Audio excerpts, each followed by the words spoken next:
Project Walrider was conducted at Mount Massive Asylum between 2009 and 2013. Project Walrider was an illegal and unethical trial with the goal of creating a lucid dream-powered super soldier. And, like many others, Chris Walker was enrolled in Project Walrider without his consent. How did Chris end up at Mount Massive to begin with? How were his physical and cognitive states affected while at the asylum?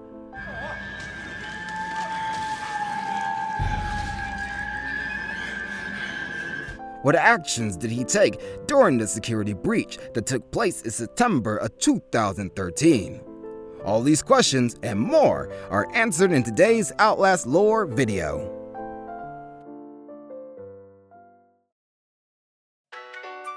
Hi, Sophie. Hi, Sin. Hi, everyone. And welcome to the Snack Covenant episode 297. Today, we're going to talk about Chris Walker, a villain from Outlast.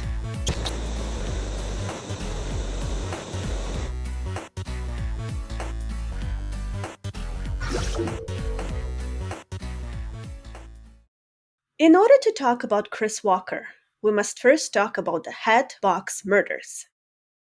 The Headbox murders are described in the first issue of the Outlast comics, the Murkoff Account, Part 1. And because Sin is an Outlast expert and I know absolutely nothing, we're going to flip the script a little in this episode by having me ask her questions. But to keep me on track, we've got help from the angelic outline.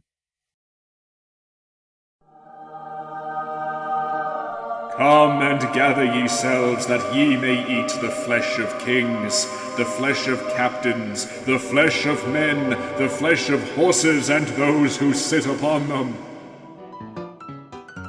Said no one ever?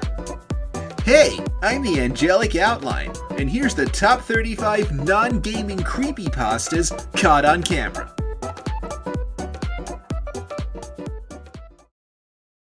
John Bowers, Priscilla Clark, and Martin Belmont are all victims of the Headbox murders. All three were veterans. All three were patients at the Spindletop Psychiatric Clinic in Hatton? You wrote it. Hatton. Hatton! Is it real? I don't know. I assumed. I assumed! You know what? It's possible I copied it wrong. If you type Hatton, Texas, it gives you the Outlast wiki, which says to me that Hatton, Texas is not real, but it is real in Outlast, so you were right. Let's do this again. Hatton! Hatton. Hatton! Oh, how do I pronounce? Oh, it's not real. John Bowers, Priscilla Clark, and Martin Belmont are all victims of the Headbox murders. All three were veterans. All three were patients at the Spindletop Psychiatric Clinic in Hatton, Texas. All three were ripped into pieces. Their bodies were eventually put together, but their heads were missing. The Murkoff Insurance Medication Department stepped in to investigate these deaths. Sin, what is the Murkoff Insurance Mitigation Department responsible for? In the event of mistake or oversight, the Murkoff Insurance Mitigation Department comes in to minimize economic fallout. Mitigation officers are damage control. They are not here to save lives or help people. They are here to make sure it doesn't cost the company any more than it has to. Yeah, that tracks. And the two mitigation officers in charge of this case were Paul Marion and Pauline Glick. They're known around the office as the Pauls. Sin, can you tell me when the murders they're investigating happened? They would have had to happen sometime between 2008 and 2011. Mm-hmm. And we know that because the Pauls partnered up in 2008. Right. And the first note about Chris Walker in Mount Massive is dated 2011. Why is Murkoff interested in these murders? Why did Murkoff send their insurance people there?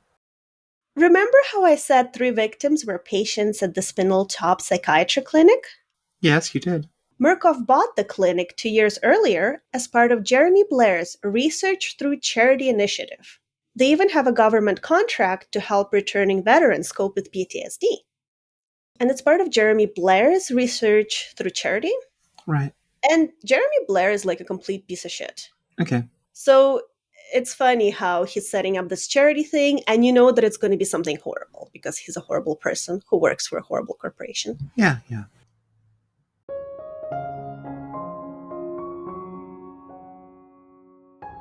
Hi, Sophie here.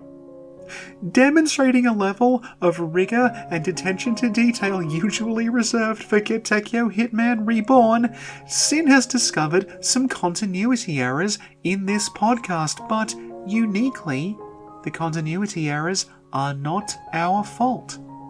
You see, in Outlast the video game, Chris Walker's initial date of patient consult is listed as January 28th, 2011. However, in the second issue of the Outlast comic book, we're told that Chris Walker was institutionalized for 2 months before a complaint was sent to HR, and that complaint is dated October the 4th, 2012. Meaning that Chris would have been institutionalized somewhere around early August of 2012, which is over 18 months after the date given in the video game. For this reason, the comic should be considered part of the Outlast Legends expanded universe. And now, back to the podcast. How did the Pauls start their investigation into the Hatbox murders? Well, the first thing they do is visit the clinic, and they talk to the psychotherapist in charge, Dr. Claymore. Dr. Claymore? Dr. Claymore. From Murkoff's Ominous Names division. Interesting you say that, Sophie, because he was actually not on Markov's payroll. Okay. I mean, not directly. He wasn't directly under their management. Okay. They headhunting him under their Sinister Names initiative? Probably. So since Dr. Claymore isn't directly under Murkoff's management, what kind of information are they able to get out of him?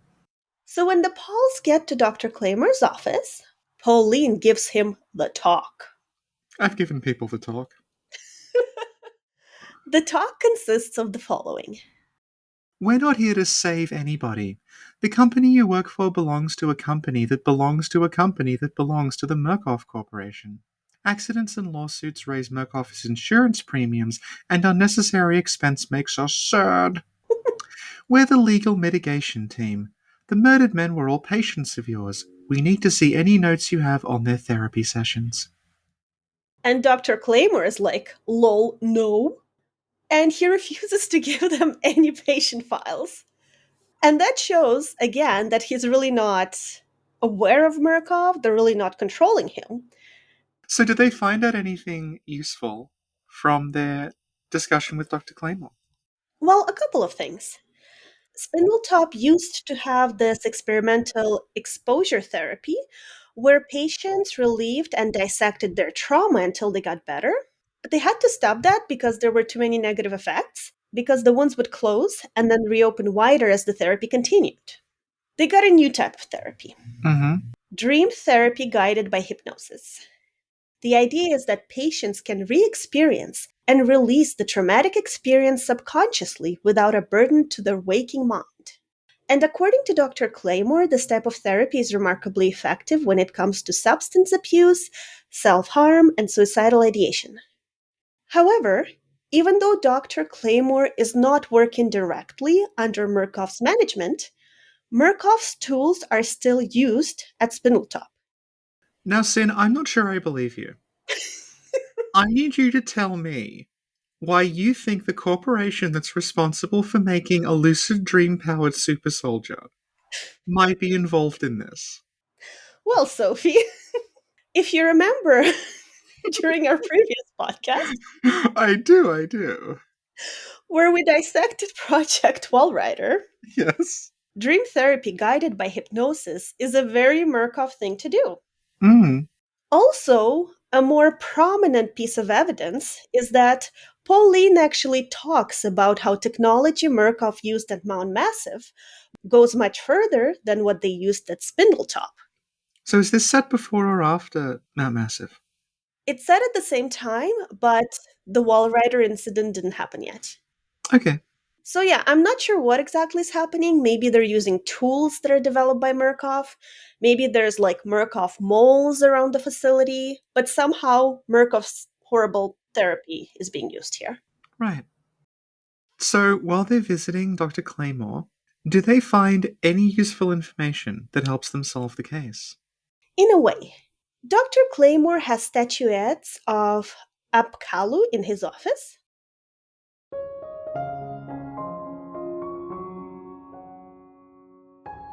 Hi, Sophie here. Sin's asked me to explain to you all what the word Apkalu means because God forbid the comic do that. Apkalu is a cuneiform word, the exact meaning of which is disputed, but means something like wise or sage. Because of this, it's applied to a number of supernatural figures who passed on divine knowledge to people in ancient Mesopotamia.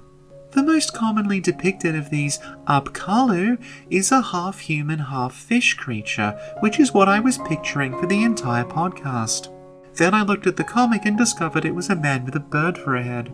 This is also an Apkalu, but is more commonly associated with Nisroch, a god who probably never existed.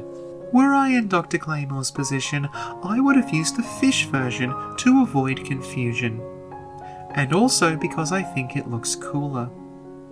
Back to the podcast.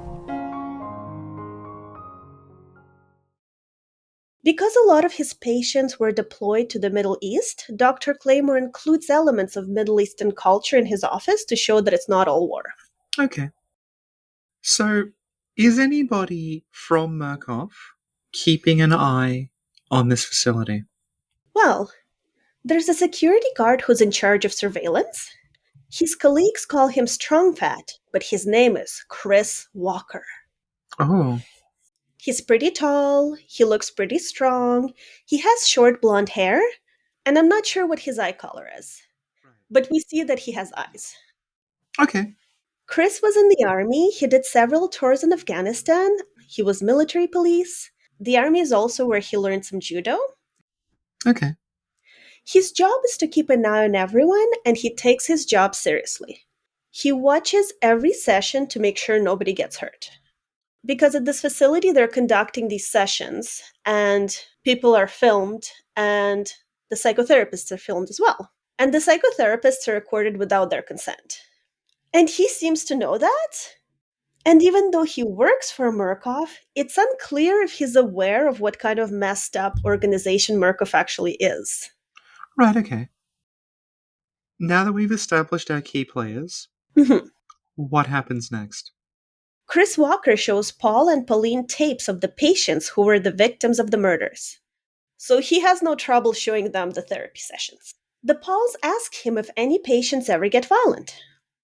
Chris shows them a tape of an incident from earlier.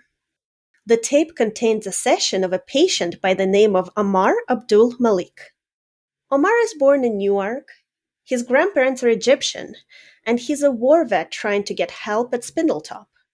During one of the hypnosis sessions, Omar started to get violent toward Dr. Claymore, but Chris stepped in before things got out of hand. So that's the tape that Chris showed them. Alright, so after this, what do they do? The Pauls visit families of the victims to pay them off in order to avoid a bigger lawsuit. Pauline is really good at these arbitration meetings, and while talking to the wife of one of the victims, Pauline convinces her that 10,000 tax-free dollars is really good money as compensation for her husband's death, knowing full well that if the spouse were to sue, she could get millions out of Murkoff. I say that's going a little low. Yeah. 10,000 for a wrongful death? Yeah, Yeah. they're horrible. Now, during this visit, Paul notices the daughter of one of the victims drawing a strange picture. The kid drew her father with the head of Apkalu. This makes Paul draw a connection between Apkalu and the murders. Apkalu is in their head, is what Paul says as he sees the drawing. Now, Stan, in this sort of situation, if I worked in insurance for a shady company that was trying to cover up deaths, I would now go back and ask Dr. Claymore if he had any information about this whole Apkalu thing. They do, but they find him murdered. Oh no. Is Apkalu in his head too? Yeah, Oh, there we go. his head was also removed. Oh, in real life or in drawing? Oh, in real life. Oh no. He's basically murdered in the same way as the other victims. Now they'll have to pay a settlement for him too. They're going to his house like, okay, $3,000, tax free. Now, Sophie, they're like, we know, let's go check the security tapes. Yes, that is a good idea. When they go to the security room, it's completely messed up. Oh no. Everything's broken. You can't recover any tapes. Through the power of deduction, they figure out that the security guy has probably something to do with it. Right, They go to his house, but right. he's not there, so they break in. Are they allowed to break in? Like, if they're insurance people, isn't that... Okay, well, technically, now that you mention it, what happened is Pauline called the locksmith and he opened the door for them. Alright. So I guess the locksmith broke in. I don't know. Technicality. They stumble upon 4 small coolers, Right. each cooler the size of a head.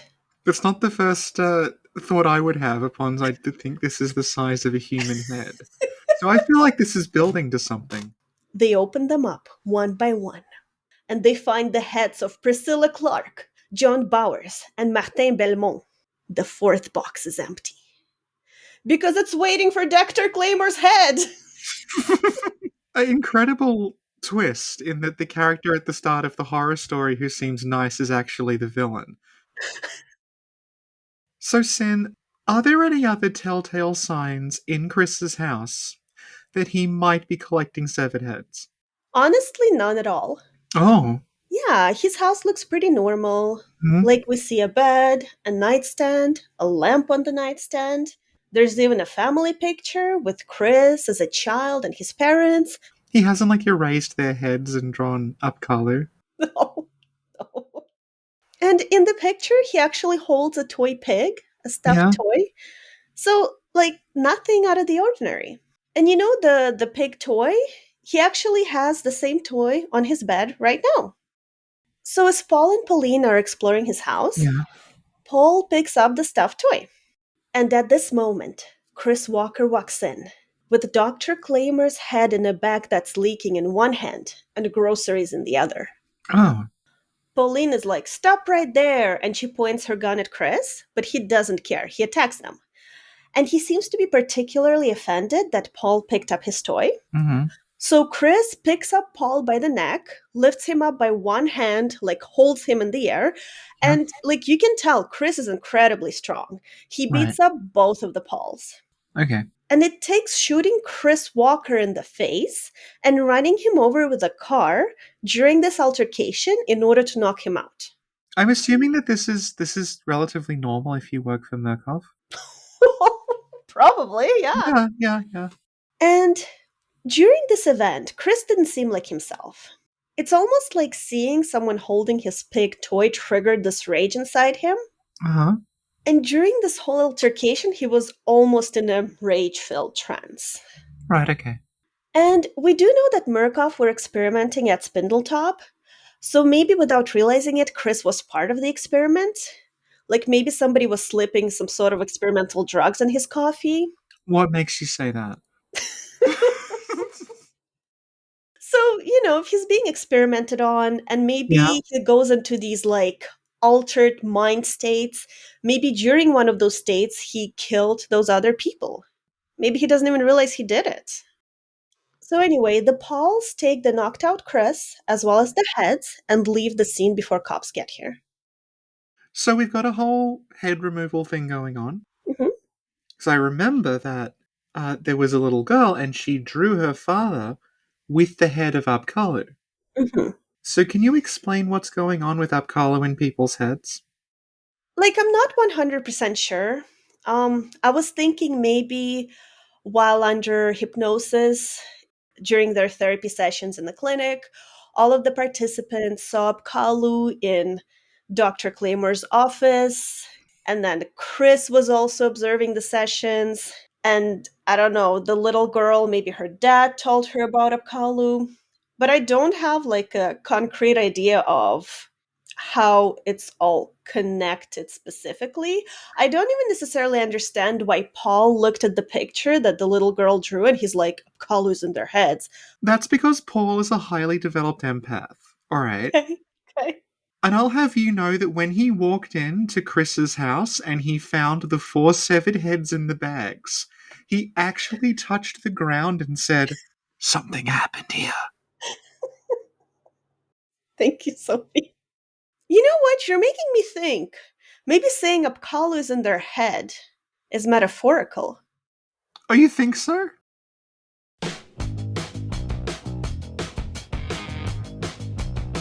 Hi, Sin here. At this point, Sophie and I are a little confused by what's going on with Chris, and we spend the next half an hour trying to figure it out. Here's the TLDR of that conversation. We know that Murkoff is conducting experiments in the clinic through dream therapy guided by hypnosis, so we thought perhaps Murkoff was experimenting on Chris as well, without Chris's consent.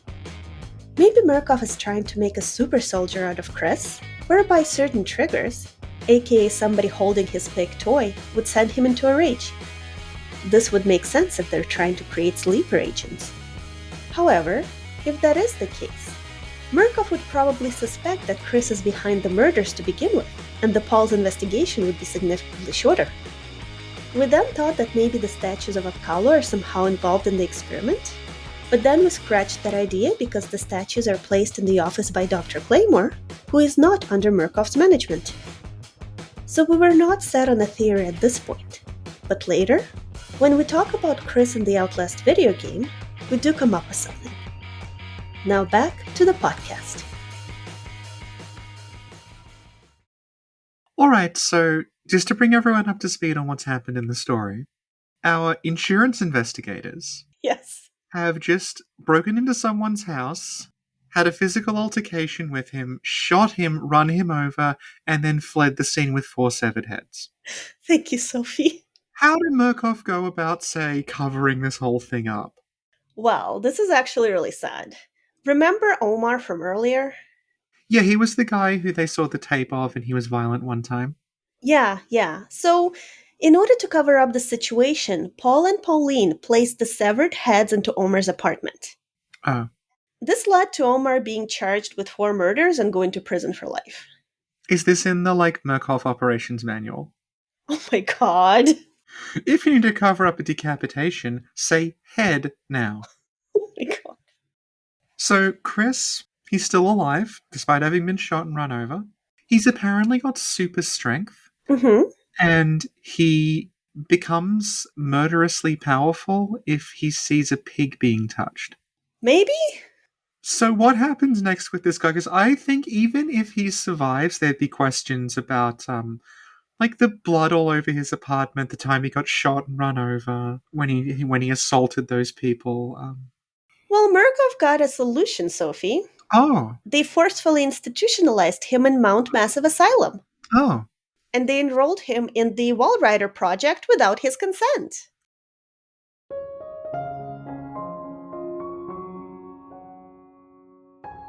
Hi, Sophie here. Sin would like me to explain Project Walrider in case you're listening to an Outlast podcast and don't know what that is. Although, to be fair, I did record one without knowing what a Walrider was. Thankfully, Sin has given me some notes. She describes Project Walrider as created via, quote, horrible therapy designed by a Nazi, and that it aims to produce, quote, lucid dream-powered nanomachine super soldiers or something, unquote. Basically, you get stuck in a pod and forced to watch the 1960s Doctor Who opening on loop until you either die or gain the ability to control a swarm of killer nanomachines. If you'd like to know more about Project Walrider, you can listen to episode 296 of this very podcast. But not right now, because we really need the retention. Back to the podcast.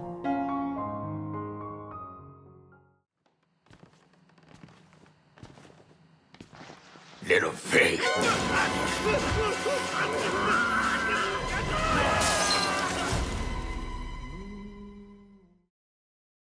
Chris is now a patient in Mount Massive Asylum. And here we have a document regarding Chris written by one of the doctors working on Project Walrider. Murkoff Psychiatric Systems Project Walrider, Mount Massive CO. Case number 136. Patient initials CLW Walker. Consultation dated 2013-5/28. Initial date of patient consult 2011-01-28. Patient age 32. Gender male. Observing physician Dr. Rudolph Wernicke. Notation by Dr. Walsh. Therapy status. Morphogenic engine activity plateaued at roughly 2000 ppm. Unsafe for progress beyond stage 3 hormone schedule. Diagnostics. Spirometry revealed light to medium bronchial accumulation. MRI scans consistent with patient's reported dreams. Interview notes. Walker was interviewed in restraints following his self-inflicted mutilations. Restraints have been altered to accommodate his enormous size. Extensive dermal eruptions are consistent with failed morphogenic engine cellular activity. He claims the skin ripped from his foreheads allows for a truer way of seeing, seems to have some boyhood experience with tuatara lizards and their parietal eyes. He has expressed anxiety about his flesh, specifically around his lips and nose. Attending orderlies should be advised to watch for further self-mutilation. The mental trauma he sustained while serving in Afghanistan seems to be retreading progressions about the ME process. His predominant fixation, amplified by therapy, is a manic exaggeration of military security protocol. A continuation of both chemical and physical restraints is highly recommended. Thank you, Sophie. The horrible therapy completely fractures Chris's mind. It causes him to have delusions which lead to self-inflicted injuries. He has issues with his respiratory system, and he has scars as a result of being placed in a morphogenic engine chamber. He also has a problem with his eyes. They're Right. discolored, they're white. Also, they're pumping him with drugs to restrain him. And the physical restraints they're talking about, when you see him up close, you realize they're putting him in literal chains. So he has chains around his wrists and ankles. And there's also something around his mouth area, like a belt.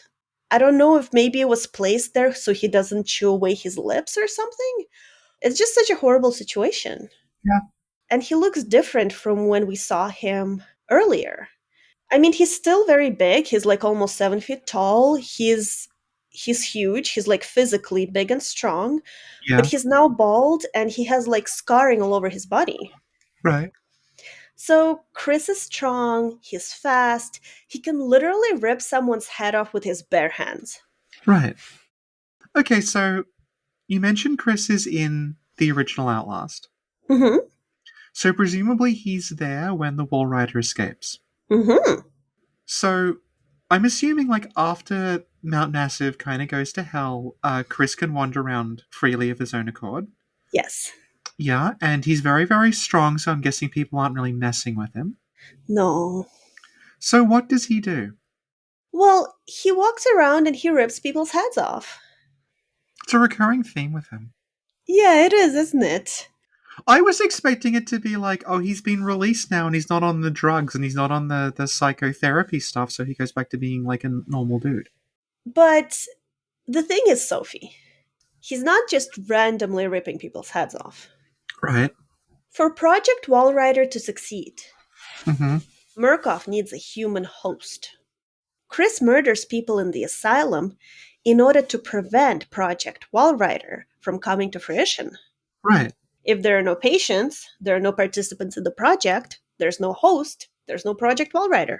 So is he actively trying to stop Project Walrider, or is this just an outcome of the fact he's killing people? Well, that's a good question. And I wasn't sure about what was happening until I heard some of his quotes. Oh. And here are some of them. He says, "I'll make the pain stop. You don't have to hide from me. I just want to help you. I can help you. We have to contain it. Can't let contamination reach local town. The sound, Walrider, no." So is the implication there that when he was killing the people in the comic, he was trying to save them, he was trying to make them no longer in pain? It's possible. Well, the alternative is he just did it. I understand the purpose of the Walrider experiment. Mm-hmm. I don't understand the purpose of what if we just made someone who randomly killed people? But it also looks like they didn't realize Chris was doing it either because they sent in their agents to investigate. They didn't know what Right, was happening. right. So basically, like Murkoff didn't know about the Chris situation until he killed the people. But if we assume that Murkoff didn't experiment on Chris, then it would mean that Chris is just a random killer. I think there's two possibilities. Chris is just nice at work and then killer all the other time. Right. Or Murkoff did something to him while he was working for them and they didn't anticipate the side effects. And I feel like the second one makes more sense than like Murkoff does these Yeah. experiments, but also there's a random guy who's also a killer. Like it just, I don't know. Like story wise, I don't see like what's the moral, you know? What's the moral? We're gonna raise a generation of children on Outlast. I worry about them. No, but like, all right. So he's saying like, "I'll make the pain stop. I just want to help you. We have to contain it." Yeah. So that sort of implies like, at this point, he's killing people because he's trying to stop the Walrider. Yes. And that might be because, like, the three people actually, the four people, because there's also the doctor that he Mhm. killed earlier, like, it was three people who had, like, PTSD from military service. And Mhm. the doctor, presumably, like, he probably suffered a lot as well, because he Mhm. had to deal with it all the time. So, like, did he kill them out of a sense of, like, I'm helping them as well? Probably. Yeah. I'd also like to point out Yeah. that having not seen Chris in Outlast before, you were describing this. Oh, he's in restraints and he's like Yeah. on these drugs, and I was picturing like Hannibal Lecter or something. Uh-huh. Like someone who's like restrained, and like I felt like sympathy for him. Like, oh, that poor like man. And then I looked up pictures of Chris from Outlast, and he looks like the fucking nemesis from Resident Evil. Yeah. Yeah, yeah. You've been talking about this like, oh, that like poor man, and then it's actually this like enormous like monster with like glowing eyes going, "I'll help you." Thank you, Sophie. So, just a note when Miles Upshur enters Mount Massive Asylum, and Chris wants to kill him and chases him around the asylum to do so, Yeah, it's to prevent Miles from becoming a host to the Walrider. right. Okay, So, Chris is actually the true protagonist. that's true. Yeah, yeah, Hmm. yeah. So we're now on the bottom of page 8 of 11. I'm gonna ask a question. Does the Upkalu thing ever come up again? No, I don't think Okay, so. okay, okay. But do you realize what the implication is with Chris? He figured out the plot of Outlast. Yeah, basically. I didn't figure it out the first time I played. That's what I thought was happening with the Upkalu thing, that he's got psychic powers now. Oh. Oh, that ties into our previous podcast and our previous headcanons. I don't remember. I don't remember at all. It's The Shining. Thank you, Sophie. Can I ask another question? Yes. Are these called the Hatbox Murders because the heads were in hat boxes? That's the picture I saw, and I thought they were coolers. Like little mini coolers. Well, she does say 4 heads, 4 coolers. Do you think they're actually hat boxes? I'm on the Outlast wiki now. I have gone to the Hatbox Murders page. I Mm-hmm. have Control F Hatbox, Mm-hmm. and it's literally just the title of the page. And then the Hatbox Murders were a series of murders. There's no references to hat boxes. Maybe this was originally written in French, and then Frog Nation came in. There's apparently a series of like detective stories called the Elliott Bay Mysteries. Mm-hmm. And one of them is called the Hatbox Murders. Oh. It was published in 2017, so maybe inspired by this. Okay, maybe, yeah. Control F decapitation. Control F cooler. No, Hmm. no, it's about stolen jewelry. Also, apologies if you are the author of the Elliott Bay Mysteries, because if anyone looks up the Hatbox Murders, it shows your book and then related searches Miles Upshur. Thank you, Sophie. I've also just noticed that the Outlast comic, the artwork looks like the codec screens from Metal Gear Solid. The Apkallu are in their heads. So, Sin, Yes. despite some indications earlier on that Chris's mental state may have declined, Hmm.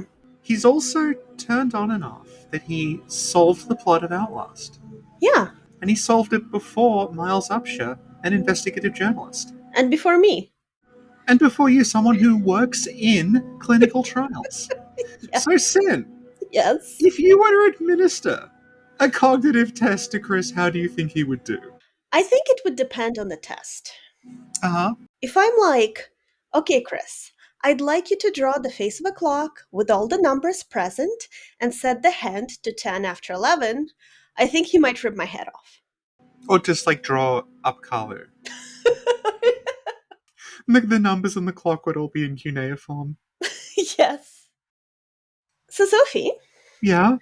at one of my previous jobs, one of the cognitive tests I administered required to look at a person's cognitive processes and mental states separate from one another. Right. So, for example, someone could be attentive, but they could have memory problems. Right. Or let's say I'm talking to someone and they have a delusion. But if the delusion is following an organized pattern of thought, their score would reflect that. So they'd score yes on delusion and no on disorganized thinking. I would also look at people's fluctuation.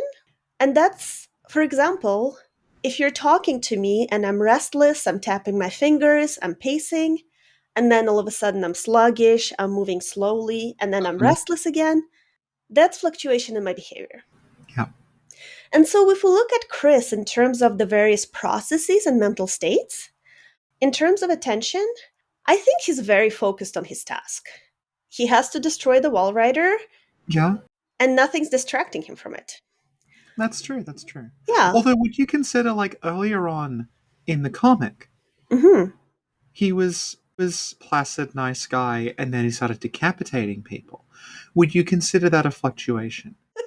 There is some fluctuation there. Now, if we look at Chris's level of consciousness, Uh-huh. it seems quite normal. He seems awake. He seems alert. Well, yeah, he's chasing people around trying to kill them. Like, yes, he's awake and alert. I'm honestly not sure if he's experiencing any perceptual disturbances.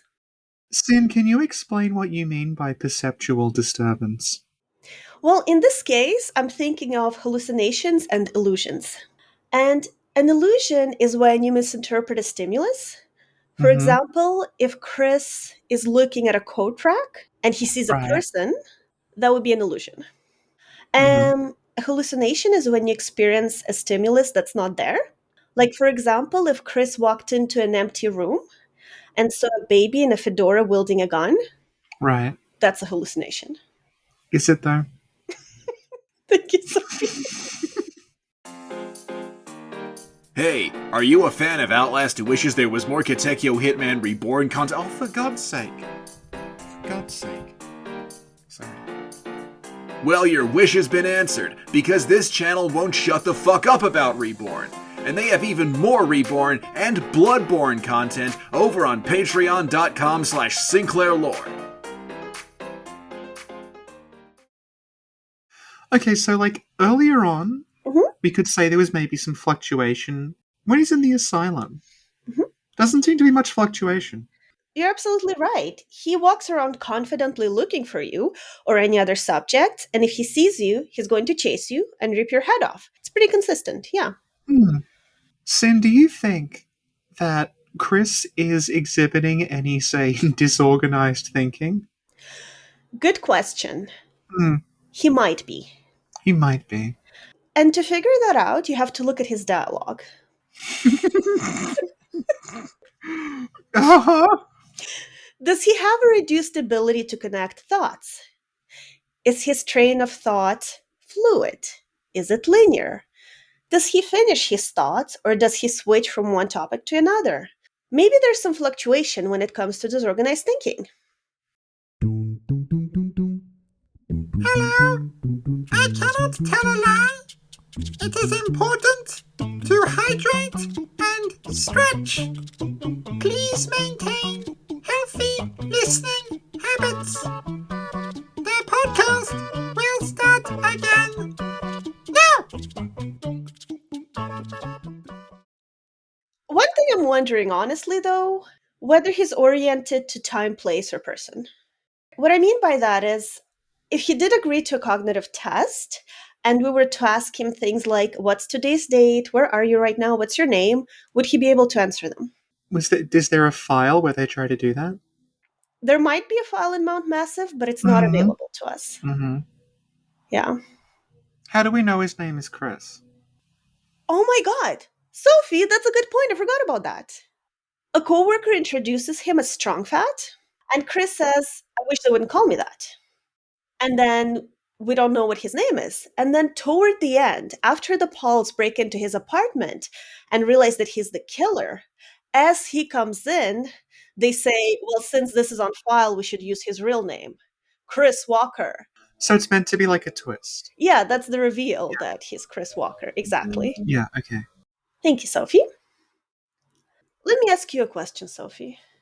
How aware do you think he is of his actions at Mount Massive? Well, doesn't he say what he's doing? He's like, he knows he's killing people to stop them hosting the Walrider. Yeah. Yeah, so I'd say he's aware of the fact he's doing that. He just doesn't seem to be all there, you know? Now that you mention it. Now that you mention it.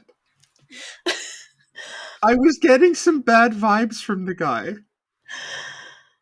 Thank you, Sophie. If he's the one who's like, okay, Walrider is dangerous. If people die, they can't host the Walrider. Mm-hmm. That makes him one of the more sane people in this story, from what I can tell. It does, and that's a good point. Let's look at his dialogue. So the first quote I'd like to look at is this. Maintain OPSEC. Full black. Can't. Wait. Shh. Scout the perimeter. Then isolate the target. Right. He doesn't say it like that. He's a little more like...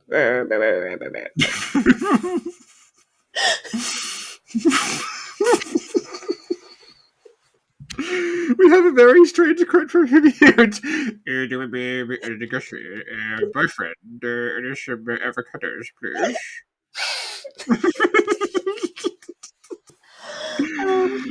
Uh-huh. So this Right. makes me wonder, at this point, is he just sort of recalling and reciting his military training, or does he think he's currently at war? Like, you know, are his thoughts a little mixed up?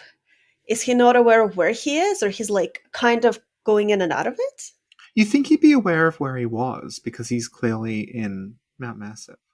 Because he knows he's out to get the Walrider. So presumably he's using his like military training to help him. Like, remember your military training, this is how you'll get the Walrider. Mm-hmm. What about the next quote? Bruises, boot-shaped along the back. Burn marks on the detainee's head, torso, legs, neck, heart, and mind. Blurred vision. Enhanced by metrics. Bleeding in the ears and nose. Hemorrhaging in the eyes. No inquiry, no American involvement. Restricted detainee movement. Electric cable and bare soles. Accountability pending. Patience. Cornerstone of enhanced interrogation. Endurance of the man asking questions, not the subject. We will have truth. Okay. I mean, this shows that he clearly tortured someone when he was in Yeah. Afghanistan. Yeah. Do you think he's like, he's remembering his torture in Afghanistan because he's kind of being like tortured and interrogated in Mount Massive? Maybe, yeah. Yeah. Maybe Chris is this horrible person before Mount Massive, right? Because he tortured someone in Afghanistan. Yeah. But when he comes back, Sophie, think Maria. Okay. She committed a genocide, She did. and then she tried to repent for it by taking care Yeah. of the patients. She's a small bean girl boss. So here we see Chris, who did horrible things in Afghanistan. Yeah. So maybe he's trying to repent for it by working at a clinic for veterans. Okay. I thought you were going to go in another direction. It's like, so Maria wants to take care of patients and Chris wants to take care of patients. Oh, I mean, The thing is, maybe whoever wrote the comic book was going in that direction where Chris is horrible. He comes back home and he's Yeah. still horrible and he gets worse and worse. And maybe Mhm. this is his redemption arc where he kills people, but it's. Redemption arc where he kills people, but it's good. But the problem is, Sophie, it's not even good because the people he kills will not become hosts, are not hosts, will not help the Walrider experiment, Yeah. and they don't even want to be there. So, like, he's just killing innocent people, essentially. I don't know what kind of arc this is. I'm having a hard time understanding My Chris. feelings about Chris Walker are all over the place. I had no idea who he was. I felt sorry for him. Now I'm a little worried.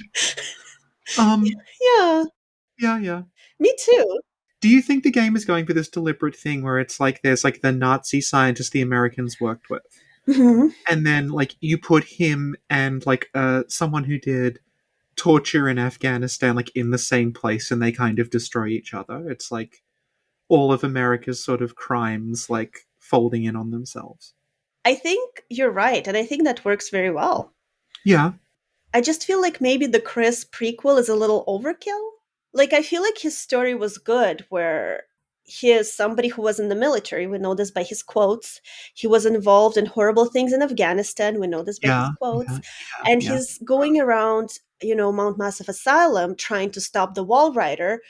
He's sort of trying to stop the spread of this thing, and he's kind of going Yeah. by instinct, follow his military training. Yeah. And in the end, he's not doing anything good because he's killing innocent people. Kind of like in the war, I guess. Kind of. Like the sad, twisted story that's set for everyone. Yeah. Yeah. But in the comic book, I just don't understand what it adds to the character necessarily. It adds confusion. Yeah. It adds the Upkalu, which I'm still waiting for something on, because I thought this was going somewhere, and I think it's actually just wants something creepy that we can put in the room. Well, now that we're here, we'll use the patient's real name, Chris Walker. Chris Walker's actually quite a common name. Sophie, what if this is a different Chris? This is like, did you see the second J.J. Abrams Star Trek, Into Darkness? Yeah. Okay, there's a bit in that where they talk to Benedict Cumberbatch, and he's like, my name is Khan! And then they call Spock, and they're like, hey, Spock, we met this guy, his name is Khan! And then Spock's like, ooh, Khan! The most dangerous man I ever met. Khan is a really fucking common name, alright? I had a high school English teacher whose name was Khan. All he knows is the name Khan. There's millions and millions and millions of people called Khan in the world. This is a whole galaxy with all these alien like species and Starfleet's engaging with. There's gonna be more than one guy called Khan in it. Spock, Mr. Logic, is making quite the leap there. Thank you, Sophie. So another quote by Chris. Suddenly. Red on red, the battle, misfortune, and revenge. Violence makes judged by the blood, not the words. Words lie. Blood is red on red. Mm-hmm. That would be an example of disorganized thinking. Sorry. It sounds like the win quote from a Neo Geo fighting game. Like someone beats you, and then you see like the victory pose, and it just says like words lie, but blood is red. Yeah. Continue 9, 8, 7. 6. Thank you, Sophie. Now another quote that starts off okay and then gets. I'm gonna quibble with you saying starts off okay. I feel like there's a degree of clinical detachment in your engagement with Outlast. The quote says, "You were here, weren't you, little pig?" That's the okay part. And, it's kind of like, is he recollecting his childhood toy? And that's what makes me think, like, he's not necessarily aware of what's happening. He doesn't really know where he is all the time. Right. And then it's followed up with, "I'll find you all whores." Do you think that implies like some sort of sexual abuse that went on in Afghanistan? I was thinking that as well. Yeah. And I think it makes sense for this character in Outlast 1. Right. If you're going in the same direction where Chris is really evil, then it would make sense that in the Outlast comic, he decapitated people for fun. Did he decapitate them for fun, or is he trying to do the, like, Upkalu thing? Or is he trying to free them because he wants to protect people? I thought it was going to be that, like, he thought Upkalu was getting inside people like the Walrider, and that's why he was getting rid of their heads, because Upkalu's in the head. I was thinking that too when I was reading the comic, but then I'm like, why did the girl draw the Apollo head? Maybe she's psychic, and she'll be the protagonist of Outlast 4, I don't know. So if Chris was in Afghanistan, he might have seen the Upkalu Yeah. there. Yeah. And then he sees it again here and it triggers him. Maybe? I mean, he's triggered by the pig. Okay, I think we figured it out, Sophie. He's seen the Apollo in Afghanistan, and so he goes back home. Yeah. And maybe he wants to repent a little. That's why he works in a clinic that helps veterans. And in the comic book, he even says, like, I watch every tape, I watch every session because it's my job to protect everyone. So maybe he is trying to sort of reform himself, kind of like Maria. Yeah. But then he sees the Apollo in Dr. Claymore's office, and that triggers him. And that takes him back to war and torture, and he becomes a horrible person again?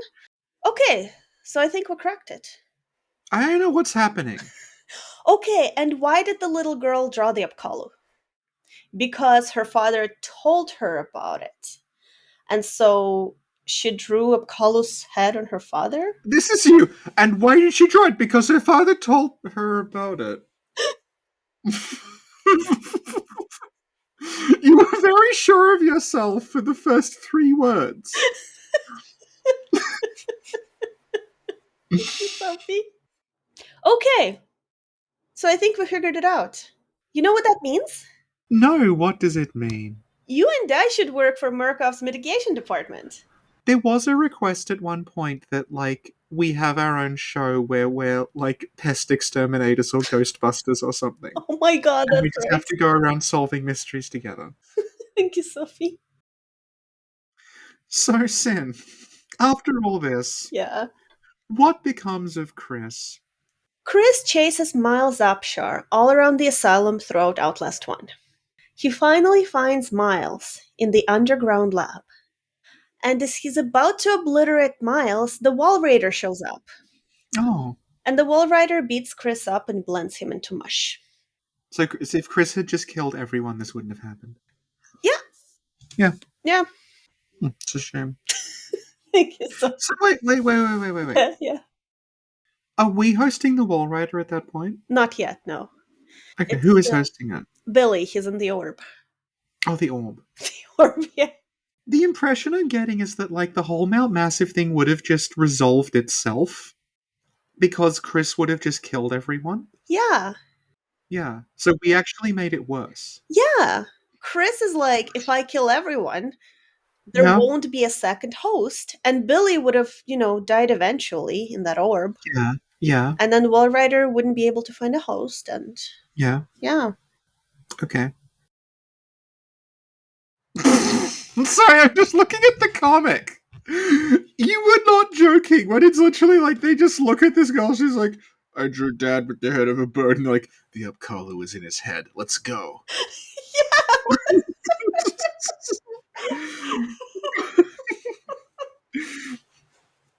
Thank you, Sophie. Was the Apollo even in their heads in the end? No, I don't think so. No, it was just a crazy man was decapitating them. I think that's what we discovered here today. Yeah. Didn't we need to talk about it for 2 hours to discover it? Outlast theory. Chris is a scary guy. Hello, everybody. We know this podcast has been confusing at times, but our hosts are trying their best to explain the complicated story of a game that Sin is obsessed with and Sophie has never played. If you have any questions about Outlast, please post them below. Now, back to the podcast. So, Yeah. Chris looked quite different back when the demo came out. Let me send you a picture. Oh, yeah. So, could you describe this Chris that we see in the demo? So this Chris is much, much slimmer. Mm-hmm. He looks much shorter. He just sort of looks like, if I saw this, I wouldn't assume this was the villain of Outlast. I'd assume it was one of the, like, generic kind of enemy characters in it. Yeah. Yeah. And that's what I thought before I dug deeper into the lore. When I saw this picture, I thought it was just a generic promotional character. Yeah. But that's Chris. And we have here another picture of Chris, this being the concept art. Right. And again, he looks much slimmer, Yeah. and he actually has no foot. And Yeah. we've seen that in other patients as a result of the morphogenic engine chamber. He also looks like he has sort of like spurs growing out of one of his arms. Yeah, he does. And there's another version of Chris where he's bigger. Yeah. He's still slimmer than the final version, but he's a Yeah. bit bigger, and he has like military stuff on his pants, like pouches or something. It's odd that they let him keep that. Yeah, yeah. Like, I don't know, maybe the earlier version was that he was Mount Massive Security. He doesn't seem to have restraints. And the final version is more like this. He's certainly gone through quite the transformation. Yeah. And I honestly prefer the final version the best. It Yeah. kind of stands out more, in my opinion. Yeah. So, Sin, the reason that you've become very into Outlast again lately Mhm. is because Outlast Trials is coming out.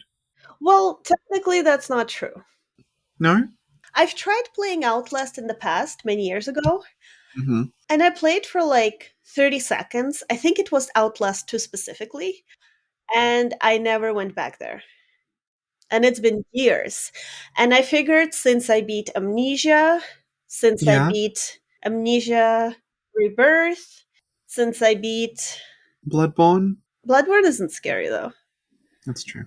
I beat another scary game. Was it Outlast? Anyway, I beat a couple of scary games, right? And I was like, maybe now I have enough confidence to try Outlast. Okay. And so I did, and I beat Outlast 1, and I didn't think I could, and I did. And then I'm like, maybe I have the confidence to try Outlast 2.